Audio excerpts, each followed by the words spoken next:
جلسے سے خطاب کر رہے ہیں۔ بہت بہت دل کی گہرائیوں سے شکریہ۔ آج میں آپ کی خدمت میں امید کی کچھ باتیں کرنا چاہتا ہوں، اسی لیے میں آیا ہوں آپ کے پاس۔ جیسے کہ آپ سب کے سامنے ہے، ہمارے لوگوں کی اکثریت مایوسی کا شکار ہے، لوگوں میں نا امیدی پائی جاتی ہے۔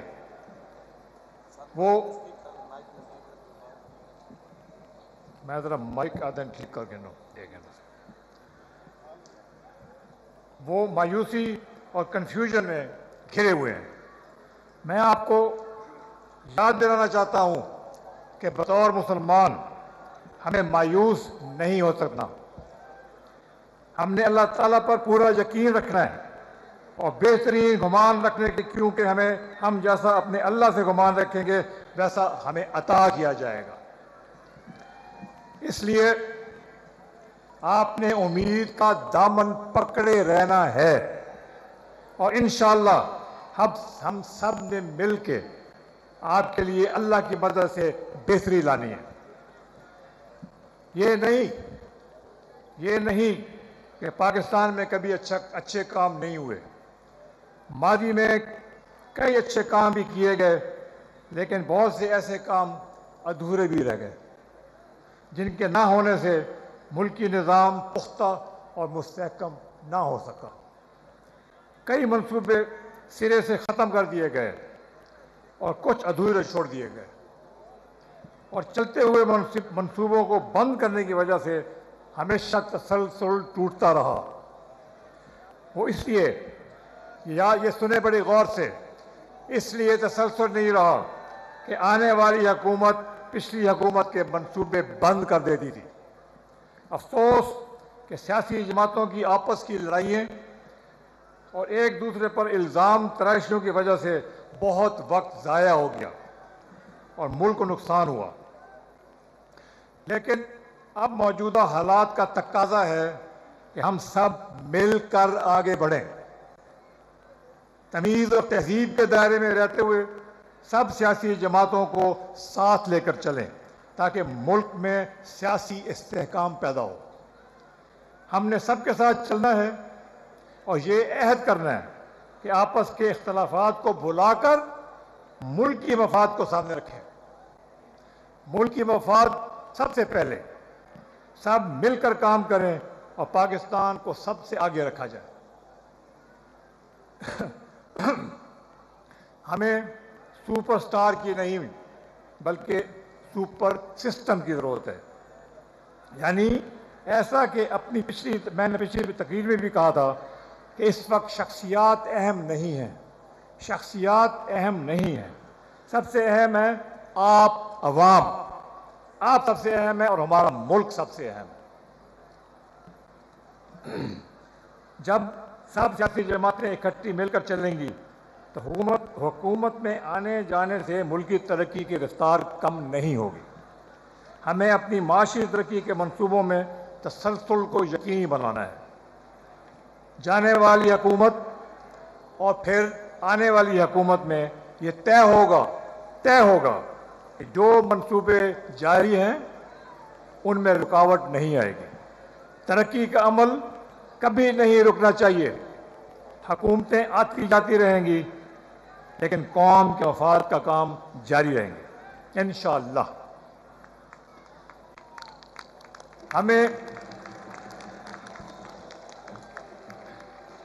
ہمیں اس بات کو یقینی بنانا ہوگا کہ ہمارے سب اداروں میں ہم آہنگی ہو، وہ کسی بھی قسم کی سیاسی وابستگی سے آزاد ہوں اور سب اپنے اپنے دائرہ کار میں رہ کر ملکی ترقی میں اپنا کردار ادا کریں۔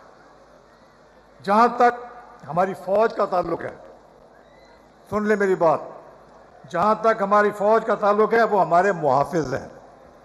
ان کے جوان ہمارے تحفظ کے لیے اپنی جانوں کا نذرانہ پیش کرتے ہیں۔ ہمیں اپنے یقین اور اعتماد سے انہیں اور مضبوط کرنا ہوگا۔ ہماری فوج ہی ملکی سلامتی کی ضامن ہے، ہماری فوج ہی ملکی سلامتی کی ضامن ہے اور ہمیں ہمیشہ اپنی فوج پر فخر کرنا ہے۔ اپنے ہر جوان کے ساتھ ہماری دعائیں ہیں اور ان کی ماؤں کو سلام ہے۔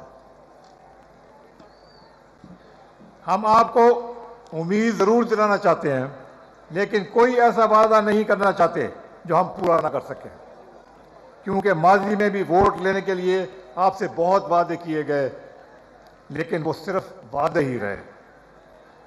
ہم آپ سے وہی وعدے کریں گے، ہم آپ سے وہی وعدے کریں گے جنہیں ہم اللہ کی مدد سے انشاءاللہ ضرور پورا کریں گے۔ ہمیں یقین ہے کہ اللہ تعالیٰ ہماری نیک نیتی کی وجہ سے ہمیں توفیق عطا فرمائے گا اور ہماری مدد فرمائے گا، آمین۔ آپ کی دعائیں اور آپ کا اعتماد ہماری کامیابی کا ضمانت ہوگا۔ جیسا کہ آپ جانتے ہیں کہ نوجوانوں اور خواتین کی شمولیت کے بغیر ملک کی ترقی ممکن نہیں۔ علیم خان صاحب نے بھی یہ بات کی تھی، ہم بھی یہ بات کرتے ہیں۔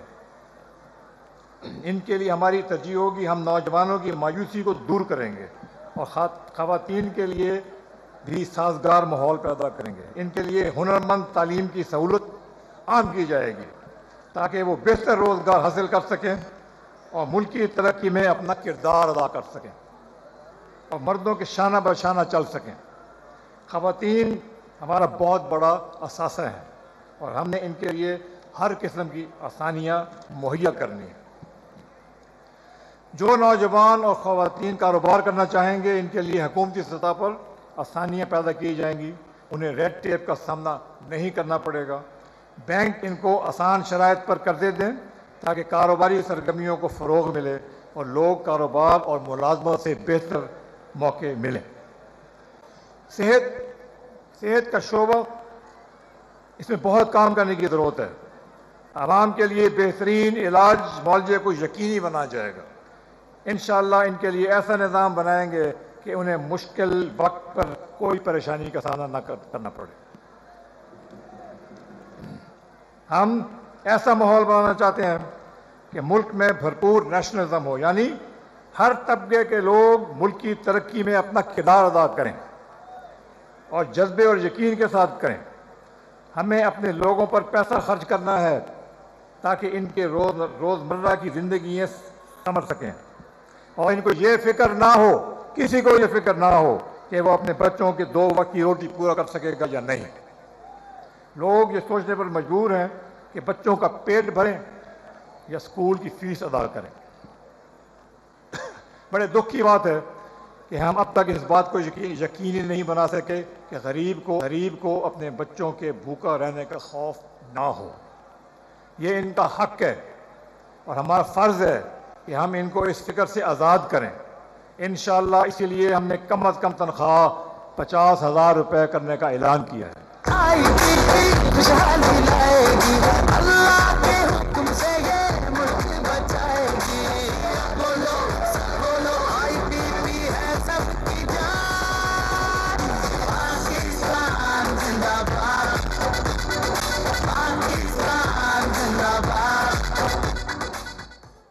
ہم چاہتے ہیں کہ ترقی یافتہ ملکوں کی طرح یہاں بھی ہائی اسکول تک تعلیم مفت ہونی چاہیے اور سرکاری اسکولوں کی تعلیم کا معیار پرائیویٹ اسکولوں کے برابر لایا جانا چاہیے تاکہ غریب اور مڈل کلاس لوگ فیسوں کے بوجھ سے آزاد ہو جائیں۔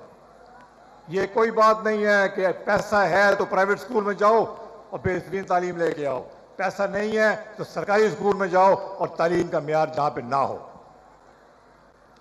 جیسا کہ آپ جانتے ہیں کہ پورا پنجاب اور خاص طور پہ لاہور ایک بار پھر آلودہ ترین شہروں کی فہرست میں سر فہرست ہے، جس کی وجہ سے بچے اور بوڑھے خاص طور پر متاثر ہو رہے ہیں۔ جوانوں کی حالت بھی کوئی اچھی نہیں ہے۔ ہم اس ضمن میں بھی اقدامات کریں گے۔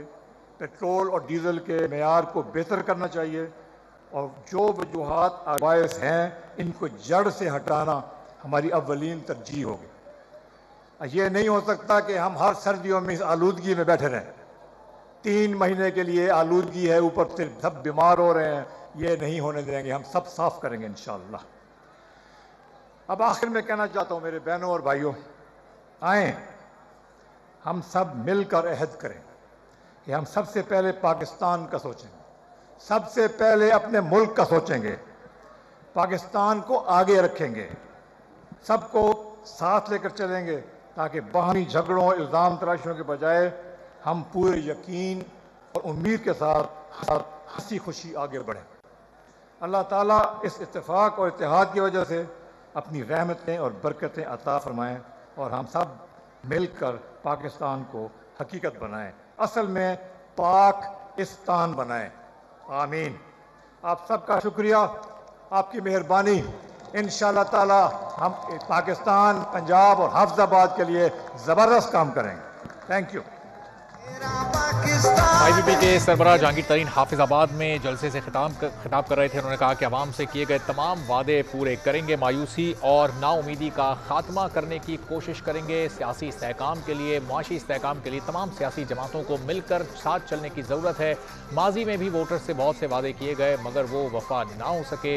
شخصیات نہیں بلکہ عوام اور ملک سب سے اہم ہیں۔ جہانگیر ترین کی جانب سے یہ خطاب کیا گیا۔